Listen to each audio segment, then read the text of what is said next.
নমস্কাৰ বন্ধু বান্ধৱীসকল, মই ৰঞ্জনা সোণোৱালে মোৰ অন্য এটা ভিডিঅ'লৈ আপোনালোকক স্বাগতম জনাইছোঁ। আজি বনাবলৈ লৈছোঁ শুকান মাছৰ চাটনি। শুকান মাছৰ চাটনি বনাবৰ বাবে মই লৈছোঁ কেঁচা ধনিয়াৰ পাত আৰু পিঁয়াজ এনেদৰে কাটি লৈছোঁ, বিলাহী, কেঁচা ধনিয়া, কেঁচা জলকীয়া, আদা, নহৰু।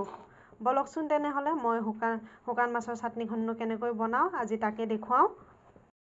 শুকান মাছখিনি ভাজিবৰ বাবে মই এনেকৈ টাৱা এখনতে তেল গৰম হ'বলৈ দিছোঁ। তেলখিনি ভালদৰে গৰম হোৱাৰ পিছত মই মাছখিনি ভাজি ল'ম। কেনেকৈ কি কৰোঁ চাই থাকিব। মই এইটো শুকান মাছৰ ৰেচিপি বহুত ভাল পাওঁ। বেলেগ ষ্টাইলতো শুকান মাছৰ চাটনি বনাই খাওঁ, কিন্তু এনেকৈ বনালে বেলেগ এটা টেষ্ট আহে। শিদল মাছ হ'লেতো আৰুহে ভাল।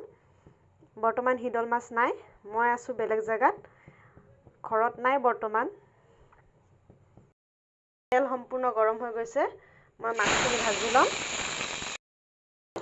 এয়া এনেদৰে মাছখিনি ভাজি লৈছোঁ।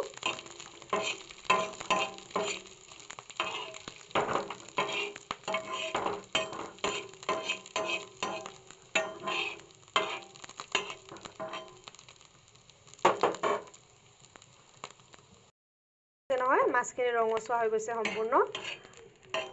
মই এতিয়া মাছখিনি কাঢ়ি ল'ম। মাছখিনি কাঢ়ি লোৱাৰ পাছত মই এনেদৰে কেঁচা পিঁয়াজৰ পাত, পিঁয়াজ, আদা, নহৰু একেলগে আটাইখিনি মিলাই ভাজি ল'ম।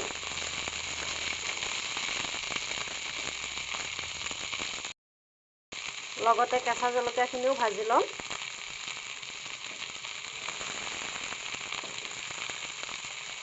চাটনিত জ্বলা যিমান হয় সিমান ভাল লাগে খাই।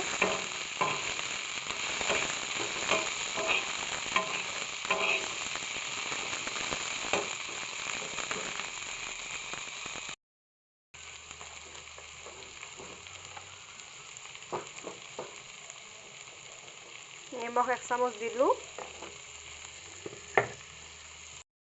লগতে এড কৰি দিছোঁ হালধি।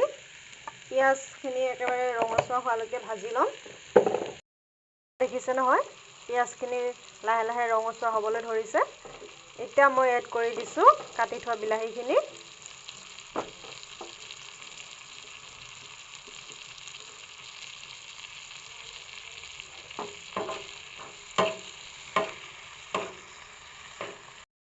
বিলাহীখিনি গলি যোৱাৰ বাবে সাধাৰণ মই পানী এড কৰি দিলোঁ।